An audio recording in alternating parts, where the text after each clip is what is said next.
Hi, Rockets. It's Mrs. Wilgenbush. We are on the home stretch for our book club for Galaxy Games, the Challengers. We are going to do chapter 25 today. Let's hope I don't butcher too many words again today. Thanks for bearing with me with this. Here we go, chapter 25. Osmidian Embassy Dome, the moon. Tyler looked up at the scoreboard. There were now 2 red X's on the board. The upper left square won by El Gato, and the lower right corner, which Weiss, Felix, and Tamaco had won in a lunar approximation of 3-on-3 soccer. 6 other squares were filled with the blue Osmidians' O's. Only the center square remained open, which would make 3 in a row for either team. Your team still has a chance, said Mafraza from her spot next to Tyler in the stands. Nagato stood on the other side of her in the aisle, fiddling happily with the variable shower nozzle he'd brought from the plumbing convention. It's not my team anymore, Tyler told the Madarian captain. It's Tamako's team now. You can't give up your team that easily, Tyler Sato. Tyler shrugged. Mafrazo popped her nostril nose a few times before speaking again. I did not know about this challenge before it happened.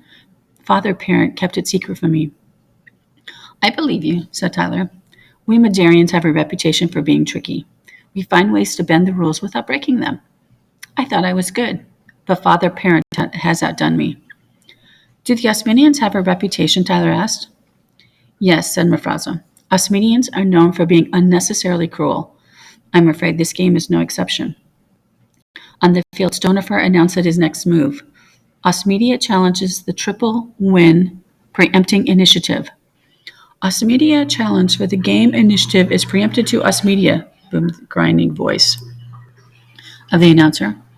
What does that mean? Asked Tamako. The Osmidian flashed his enormous teeth. The triple win is the rarest and most devastating victory in the Galaxy Games contest. For us, it will mean starting the tournament with a huge boost to our reputation. For you, the losers, it will mean an eternity of shame.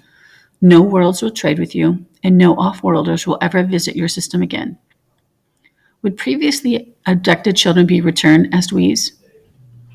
Please ignore my underling, Tamako asked the Osmidia boy. What are the rules for this triple win challenge? I choose the rank, and you choose the challenge, with no amendment allowed, said Stonefer. Tamako gathered her players into a tight circle. All right, which of us do you want to play against? I choose a captain-level challenge, Stonefer stated. Captain's rank, said the announcer. Tyler Sato versus Stonefer Redvane. But I'm not the captain anymore, Tyler shouted from the stands. I gave it up. Did you register your resignation with the Galaxy Gaming Commission? Asked Mafraza. I didn't know I had to. I told you the first time we met that the commissioners control every aspect of the game. Tyler Sato, said Stonefer as he strode toward Tyler's section of the stands. You are the greatest child athlete on your world, just as I am the greatest child athlete on mine. This contest can only be decided between you. You must know this. The stone alien kept walking up to the stands until he loomed over his human counterpart. One of the floating silver balls hovered around his head as he spoke. Do I intimidate you, Tyler Sato of Earth? Maybe a little, said Tyler. Good. Osminia's victory would be incomplete unless I took you on directly, so I can make no other choice. You pick the contest. Anything you want, and I will defeat you. Tyler looked over at the other Earth players and thought he saw relief on Tamako's face. He knew what she was thinking. If Earth had to lose and be shunned by an entire galaxy, at least it would be Tyler's fault and not hers. While the Earth captain ponders his challenge, let's play drones and hoops. Tyler groaned. Not another gimmicky game. We're looking for the lucky Galaxy game fan sitting in the row Alpha Alpha, seat 12. A spotlight at the top of the dome sweeps across the ground. It's him. What? Asked Takai. What is that spotlight shining on me? Did I do something wrong? A tall Osmidian game official ushered Takai down onto the field. The Earth Child will have 10 throps to pilot a holograph drone through an obstacle course of spinning hoops. The game requires reflexes, timing, and many hours of tedious practice. And of course the Earth Child doesn't have a chance, but let's all prepare to give him a round of applause for trying. Oh, thanks. Takai accepted a handheld controller.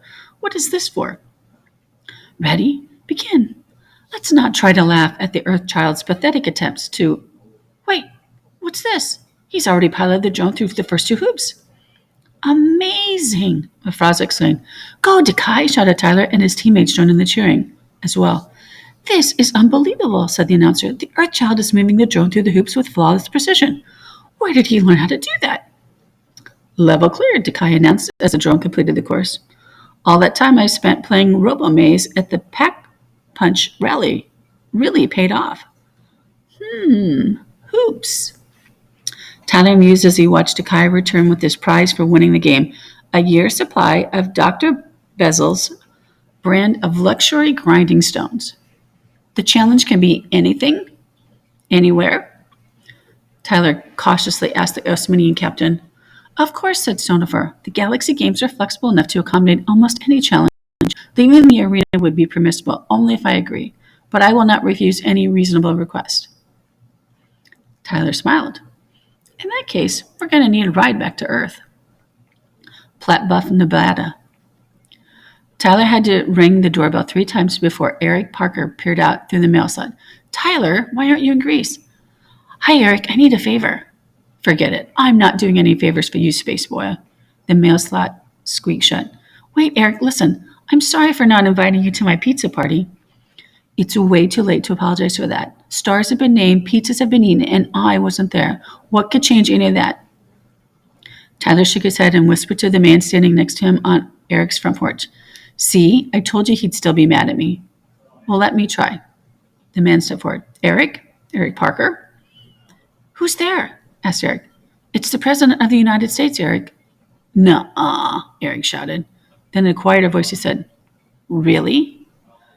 Tyler heard the clock click and the front door swing open. It really is you, Eric exclaimed. Eric, said the president, we need your help. The future of our world may depend on it, and you can consider it a personal favor to me as well. Of course, Mr. President. What can I do for you?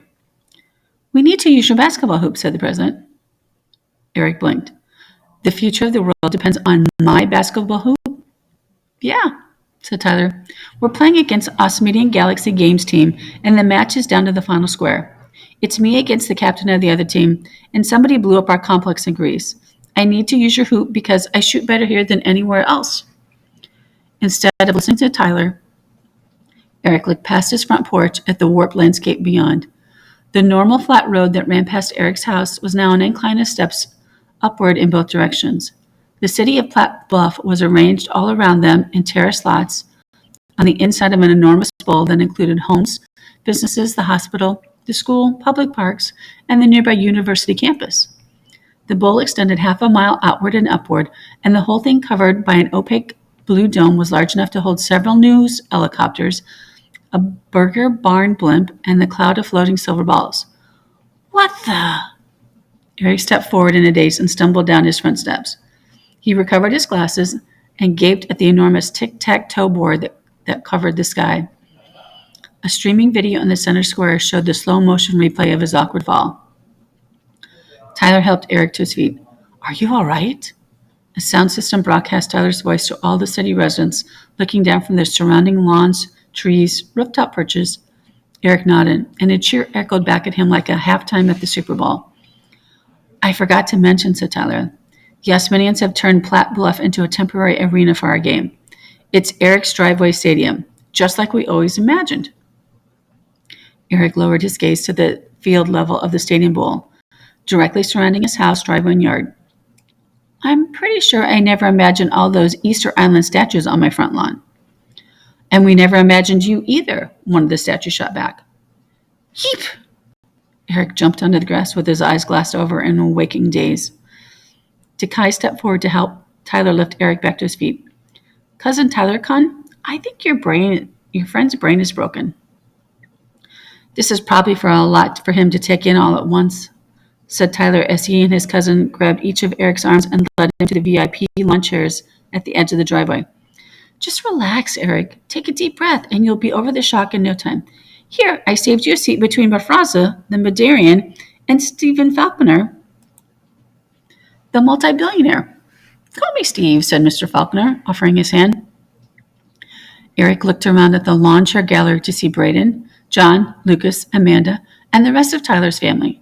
Technician Nagatu and pilot Arturvo, a dozen world leaders, Earth's Galaxy Games team, a bunch of people Eric didn't recognize, and a woman who looked like a rock star, Amy Thrush. This is doing nothing to reduce my level of shock, Eric shouted. In front of them on the blacktop, Stonifer tapped two of his metal omni-roots together to make a tick, tick, tick sound clock. Can we get on with my winning this contest now? Tyler picked up Eric's basketball and dribbled it toward the hoop. Stonifer clambered after him. The rock boy's roots tripped, cracked, and broke the pavement as he walked, to Eric's visible dismay. The rules are simple, said Tyler. We take turns shooting from this painted line until we break the ice. After that, we rebound for shooting positions. The first shot in any turn is worth 1 point. Then you can shoot from the line for 2 points until you miss. Winner is the first to get to 21 points, okay? Stonifer nodded. That is acceptable. And we will also play for a slot in the Galaxy Games tournament, and quite possibly the only chance your species will get to ever move out into the civilized galaxy. And you're going to do all of this on my driveway? Eric shouted. Of course, Tyler called back to him. I've never lost a game on this driveway. That's because you use time travel sneakers. Really? Said Mfroza. You allow time travel footwear? It's a custom rule, Eric explained. Tyler stepped to the line, aimed, and threw up a brick. It didn't even touch the rim. It hit the garage door under the hoop and a loud thunk. That's how you do it, he told Stonifer, except you want the ball to go through the hoop. The Asmanian jumped to the line, and Tyler threw the ball to him. Stonifer caught it between two of his roots. His foot swished through the net. Did I just break the ice, he asked. Yeah, that must have been beginner's luck. Tyler grabbed the ball and threw it back to him. It's 1-0. Now you get to shoot again for 2 more points. Stonifer threw another swish. Tyler couldn't believe it. Beginner's luck couldn't strike twice in a row, could it? That's 3-0, Stonifer asked. Tyler nodded. The Asmanian shot another 2-pointer from the line, and another, and another. It was like he was a basketball shooting machine. 9-0, he said. And I keep shooting until I miss. At the front of the VIP strategy, Braden cupped his hands to his mouth. Great strategy, Tyler. Way to lure him into a false sense of confidence. Stonifer kept shooting from the line, and the ball kept going in. 11, 13, 15, 17, all in his first turn. He hit one more, and then it was only one basket from winning. Hold on, said Tyler. When we go for the win, you need a special trick shot, a double turnaround shot from the end of the driveway. A jump shot? Tyler grinned. What's wrong, Stonifer? Can't you get your 3-ton body off the ground now that we're not in the lunar gravity anymore? The alien boy tucked his omni-roots under his stone body, and pop! Stonifer shot into the air and did a flip before coming down. Every human in the crowd stared in awe. I should have warned you, Mafroza called out. Osmanians have a lot of strength in their limbs, even in gravity as strong as Earth's. Yeah, he's not bad. Tyler tried to sound not too impressed, even as every ounce of his confidence drained away. Stonifer stepped to the end of the driveway. Tyler passed him the ball. This one's for the game. Okay, Tyler, Braden shouted. Now it's the time for phase 2 of your plan. How do you know there's a phase 2? Asked Section Chief Jalasi. Every plan has a phase 2, Braden replied. Otherwise, it wouldn't be much of a plan. Eric rocked back and forth in his seat. Miss it, miss it, miss it. Stonifer spun around twice, jumped in the air. He let the ball fly too far to the left. His turn was over, and Earth still had one of the slimmest chances to win. All Tyler Sato had to do was score 21 points to win the game.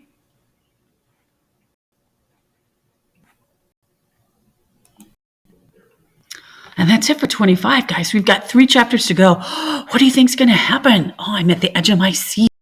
Until next time.